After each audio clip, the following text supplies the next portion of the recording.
Hi, quick reviews. It's me, Sergio.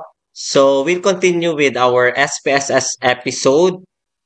Let's have another interesting topic, which is Pearson's correlation. So we'll open the file. Okay, the data. We'll consider our folder on Pearson's correlation, of course. Okay, in here. We have the Pearson's correlation, and then we'll consider its data, and then open. So we have here in the data view, the height and the jumped, the distance. So this will be the two variables. So for the variable view we have here, it's already fixed. But before we will continue with analyzing this, we have to consider first the assumptions. So I have opened here. Okay, this is what I'm using, the statistics.layer.com. So this focuses on SPSS. So we will have the Pearson's product moment correlation or simply Pearson's correlation. So let's have the assumption. So first assumption is this. Okay, assumption number one, your two variables should be measured at the interval or ratio level, continuous. So going back with our data, so it's numerical, that's why scale, numerical, another scale. Since we are talking about height, that's numerical. And then the distance, it's also numerical. So the first assumption, okay, was met. Second assumption,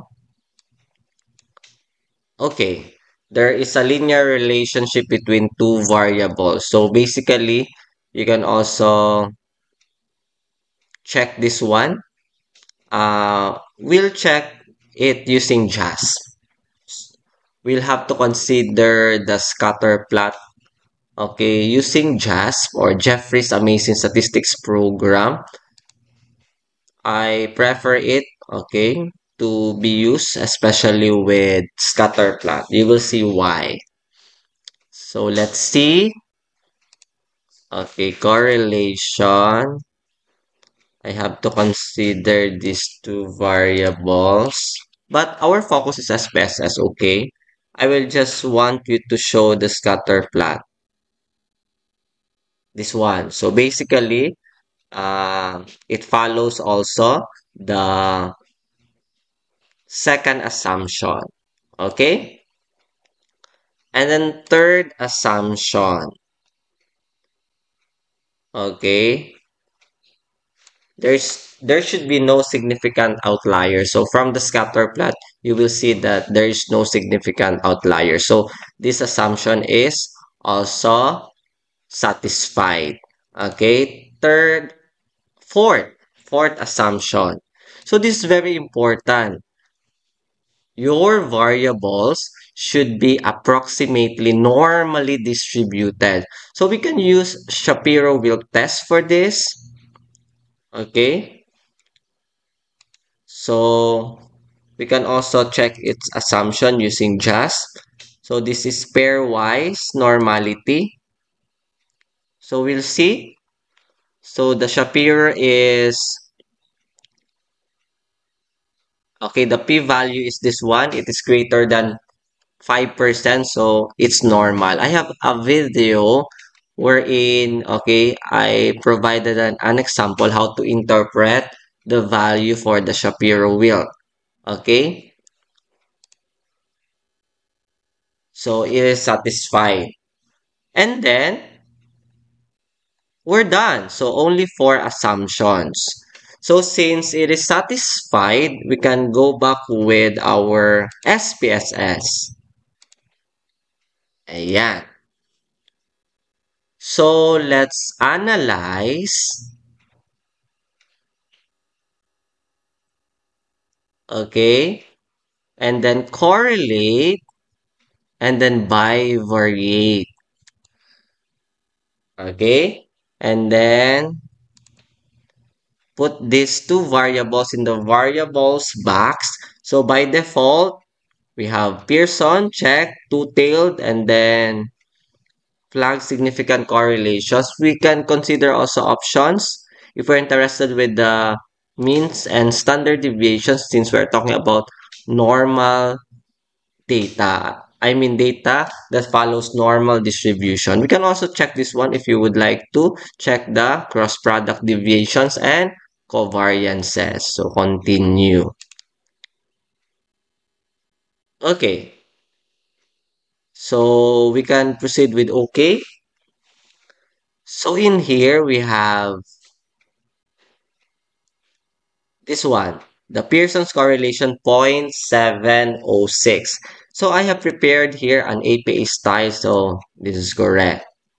Okay, next,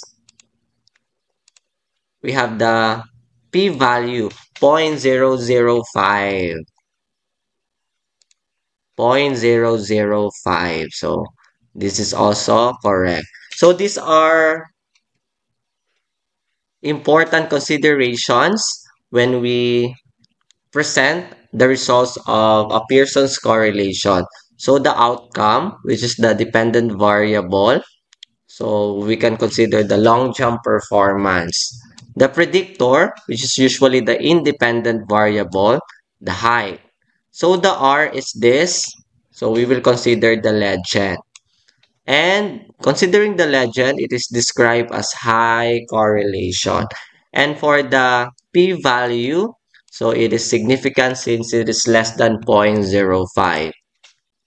And since it is significant, so we can reject the null hypothesis.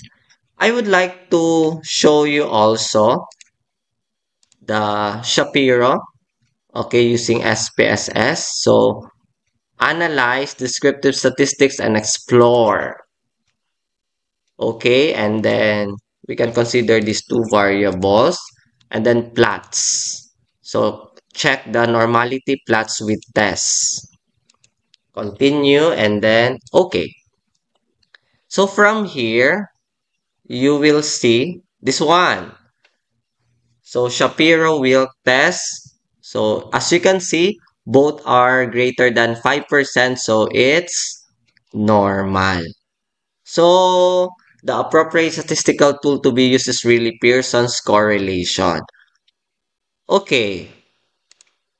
Remember again, to perform Pearson's correlation using SPSS, we have to analyze, correlate, and then bivariate.